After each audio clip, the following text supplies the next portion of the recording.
Hello, value of ഡ്രീംസിൻ്റെ ഒരു cooking വീഡിയോയിലേക്ക് എല്ലാവർക്കും ഹൃദയം നിറഞ്ഞ സ്വാഗതം. നിങ്ങൾ ആദ്യമായിട്ടാണ് ഈ ചാനൽ കാണുന്നതെങ്കിൽ സബ്സ്ക്രൈബ് ചെയ്യാൻ മറക്കരുത് കേട്ടോ.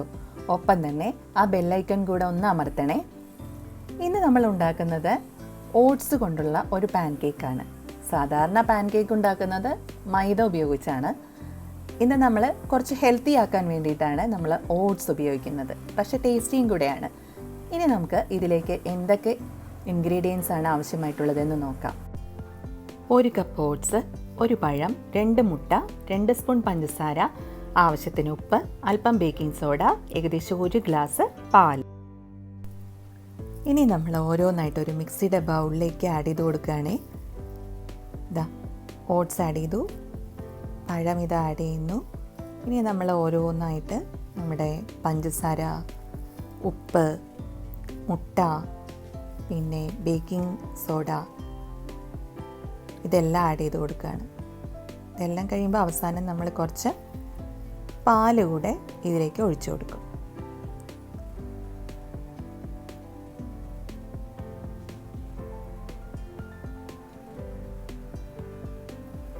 ഇതാ പാലൂടെ ഒഴിച്ചു കൊടുത്തു. ഓക്കെ, ഇനി നമുക്ക് ഇതെല്ലാം കൂടെ ഒന്ന് അടിച്ചെടുക്കണം. ഇതാ അടിച്ചെടുത്ത് ഈ ബാറ്ററാണ് ഈ കാണുന്നത്. ഇതൊരു ഗ്ലാസ് ബൗളിലേക്ക് മാറ്റി വയ്ക്കാം. ഇനി ഇതൊരു അരമണിക്കൂർ അങ്ങനെ തന്നെ ഇരിക്കട്ടെ. അരമണിക്കൂറിന് ശേഷം ഇതാ മാവിൻ്റെ കൺസിസ്റ്റൻസി നോക്കൂ. ഇങ്ങനെയാണ് കേട്ടോ വേണ്ടത്. ഒരുപാട് ലൂസല്ല, എന്നാൽ ഭയങ്കര ടൈറ്റും അല്ല.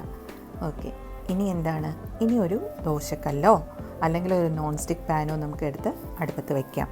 അത് നല്ല പോലെ ചൂടാവട്ടെ. ഇപ്പം നന്നായി ചൂടായിട്ടുണ്ട്. നമുക്കതിലേക്ക് കുറച്ച് ബട്ടർ അപ്ലൈ ചെയ്ത് കൊടുക്കാം.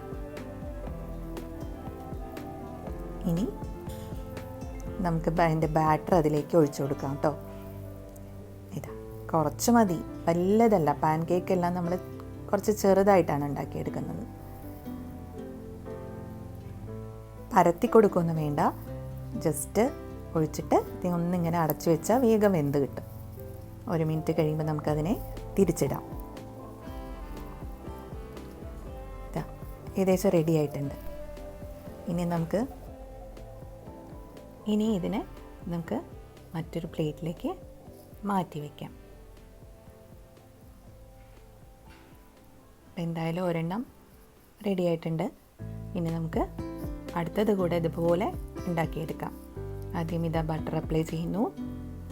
വീണ്ടും പഴയ പോലെ നമ്മൾ ബാറ്റർ എടുത്ത് ജസ്റ്റ് ഒന്ന് പരത്തി കൊടുക്കുകയാണ് കേട്ടോ. ഇതാ ഇത്രയും മതി. ഇതായിക്കൊണ്ടിരിക്കുന്നു. വേണമെങ്കിൽ അടച്ചു കൊടുക്കാം, തുറന്നു വെച്ച് നമുക്ക് വേവിക്കാം, കുഴപ്പമൊന്നുമില്ല. ഇതാ പാകമായിട്ടുണ്ട്. തിരിച്ചിട്ടു. ഇത് പഴയ പ്രൊസീജിയർ തന്നെയാണ്, നമ്മൾ അതേപോലെ റിപ്പീറ്റ് ചെയ്യുന്നു എന്ന് മാത്രം. ഇതാ ഇതിനെ നമുക്ക് വേറൊരു പ്ലേറ്റിലേക്ക് മാറ്റി വയ്ക്കാം. ഓക്കെ, അങ്ങനെ ഞാനിപ്പോൾ ഇതാ 2-3 എണ്ണമൊക്കെ ഉണ്ടാക്കിയെടുക്കുകയാണ് കേട്ടോ. ഇതാ വീണ്ടും ഇത് തന്നെ പരിപാടി. ഇതാ ഇത്രയേ ഉള്ളൂ. വളരെ ഈസിയാണ്, കഴിക്കാൻ നല്ല ടേസ്റ്റുമാണ്. അതാണ് അതിൻ്റെ പ്രത്യേകത. ഇപ്പോൾ കാഴ്ചയ്ക്ക് അത്ര ഭംഗിയായിട്ട് വന്നിട്ടില്ല എന്നേയുള്ളൂ, പക്ഷേ ഇത് ടേസ്റ്റ് ഉണ്ട് കഴിക്കാനായിട്ട്. നിങ്ങളെല്ലാവരും ഉണ്ടാക്കി നോക്കണം കേട്ടോ. ഇതാ ഇപ്പം ഇത് റെഡിയായി. ഞാനൊരു 3-4 എണ്ണം ഉണ്ടാക്കി റെഡിയാക്കി വെച്ചു.